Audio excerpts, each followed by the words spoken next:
প্রতি বছর ২৯ সেপ্টেম্বর বিশ্বব্যাপী পালিত হয় বিশ্ব হার্ট দিবস। এবছরের প্রতিপাদ্য হল ডোন্ট মিস আ বিট। প্রতিপাদ্যের মাধ্যমে সবাইকে সচেতন করা হচ্ছে হৃদরোগের ছোট্ট কোনো উপসর্গও করা যাবে না অবহেলা। প্রতিরোধযোগ্য এ রোগের জন্য স্বাস্থ্য পরীক্ষা, সময়মতো চিকিৎসা এবং জীবনধারায় পরিবর্তনের মাধ্যমে ঝুঁকি কমানো সম্ভব বলছেন বিশেষজ্ঞরা।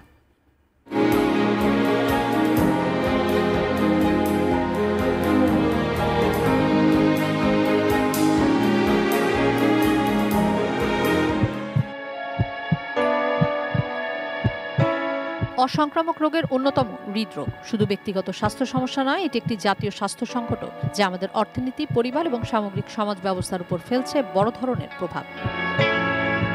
বিশ্বব্যাপী প্রতি বছর ১,৭৯,০০,০০০ বেশি মানুষ মারা যাচ্ছে হৃদরোগে। ৭০ বছরের কমে প্রতি ৩ জনে একজন এ সমস্যায় আক্রান্ত, বলছে ওয়ার্ল্ড হার্ট ফাউন্ডেশনের তথ্য। আর স্বল্পোন্নত এ দেশে এর চিত্রটা আরও মারাত্মক। দেশে প্রতি ৫ মৃত্যুর একটি হৃদরোগে। মোট মৃত্যুর ২১% ঘটছে এ রোগের কারণে। আশঙ্কাজনক হারে বেড়ে চলা এ রোগে প্রতি বছর প্রায় ৩ লাখ মানুষ প্রাণ হারাচ্ছেন। এক সময় হার্টের সমস্যায় দেশের চিকিৎসা সেবা অপ্রতুল থাকলেও গত ১ দশকে তা হয়েছে স্বনির্ভর। সেবার উন্নতি ঘটলেও এ সমস্যা থেকে উত্তরণ মেলেনি শুধু সচেতনতার অভাবে। চিকিৎসকরা বলছেন, তামাকের ব্যবহার, কায়িক পরিশ্রম কম করা, ওজন বাড়া, অস্বাস্থ্যকর খাদ্য, বায়ু দূষণ বাড়াচ্ছে এই হৃদরোগ। আইভাস বলেন, এফএফআর বলেন, এগুলো অ্যাভেলেবেল ছিল না, কিন্তু গত ১ দশকে এগুলো অ্যাভেলেবেল হয়েছে। এগুলো কাজে লাগিয়ে রোগীদেরকে অনেক নিখুঁত সেবা দিতে পারছে। চিকিৎসা এবং পথ্য দুইয়ের চমৎকার সমন্বয়ে থাকার কথা জানাচ্ছেন বিশেষজ্ঞরা।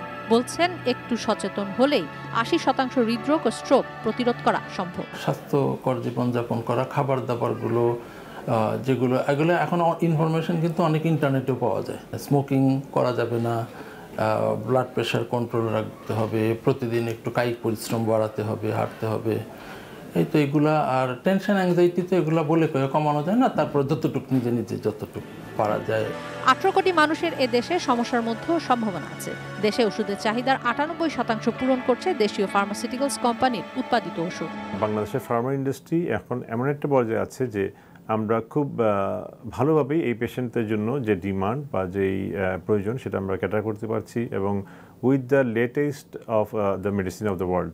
এমনিতে আমরা যদি একটা ছোট্ট এক্সাম্পল বলি, আমাদের একটা মেডিসিন ব্র্যান্ড নেম হচ্ছে ইকোস্পিরিন। এটা অনলি 80 পয়সা। সো ইউ ক্যান্ট ইমাজিন যে একটা এরকম একটা হাইটেক প্রোডাক্ট তৈরি হচ্ছে একটা কমপ্লায়েন্ট ইন্ডাস্ট্রিতে, বাট সেটার প্রাইস হচ্ছে এত কম। তবে বাংলাদেশের ওষুধ শিল্পের একটি মূল সমস্যা কাঁচামালের অপ্রতুলতা। মুন্সিগঞ্জের গজারিয়ায় ওষুধের কাঁচামাল সংশ্লিষ্ট এপিআর পার্কটি সম্পূর্ণ হলে সবাই তার সুফল পাবেন বলেও আশাবাদী এই শিল্প সংশ্লিষ্টরা। টোটাল আমাদের যে ডিমান্ড, আমরা যে পরিমাণ এপিআই ইম্পোর্ট করে নিই বছরে, সেটার শুনুন এটা খুবই নগণ্য। তো যখন আমাদের এই এপিআই ইন্ডাস্ট্রি চালু হয়ে যাবে, দেন আমরা আমাদেরই র মেটেরিয়াল বা এপিআই ইউজ করতে পারবো, that will be cost effective. তখন কিন্তু আমাদের এই এপিআই বা র মেটেরিয়ালও আমাদের এক্সপোর্টে একটা প্রচুর সুযোগ হবে। কিশোর জাহান, এটিএন নিউজ, ঢাকা।